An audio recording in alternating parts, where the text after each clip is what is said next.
Hello guys, welcome back to my channel. তো বন্ধুরা সবাই কেমন আছো? আজকে দেখো রান্নাটা আমাদের কি হচ্ছে। আজকে ওল দিয়ে আলু দিয়ে চিংড়ি মাছের একটু ঝোল হয়েছে, পাতলা মতো, ওগুলা থাকবে বলে।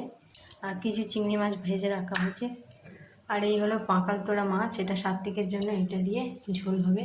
আর এটা একটু চচ্চড়ি হবে। আর পুঁটি মাছগুলো ভাজা হবে। চলো করি। আর্ধেক পুঁটি মাছ ভাজা হয়ে গেছে, বাকিগুলো ভাজা হচ্ছে। আর এই পাঁকার তোড়াটা এবার ভাজা হবে, এটা ঝোল হবে।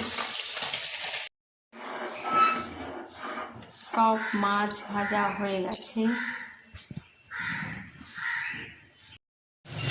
মাছের ঝোলটা বসিয়ে দিয়েছি আলু আর গাজর দিয়ে। শুধু সাত্বিক খাবে, আর কেউ খাবে না। শুধু সাত্বিক খাবে, আর কেউ খাবে না। এটা ঝোল ঝোল হবে, মাখা মাখা না ঝোল ঝোল। তো মাছের ঝোলটা আমার হয়ে গেছে, নামিয়ে নিয়েছি। বসিয়ে দেবো।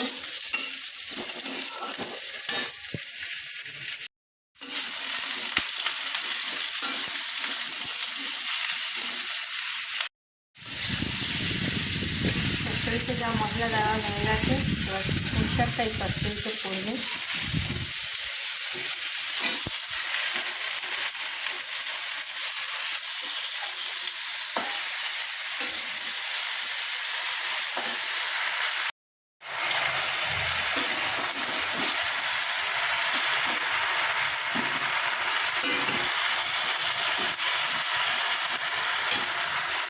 দেখো চচ্চড়িটা মোটামুটি কষা হয়ে গেছে, একটু জল দেবো, হালকা একটু জল দেবো।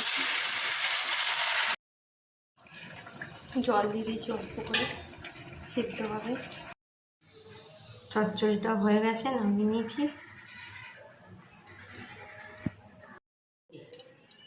তো চিংড়ি দিয়ে ওলের ঝোল হয়েছে একটু, দুবেলার জন্য, ওই জন্য বেশি করে ঝোল করেছি।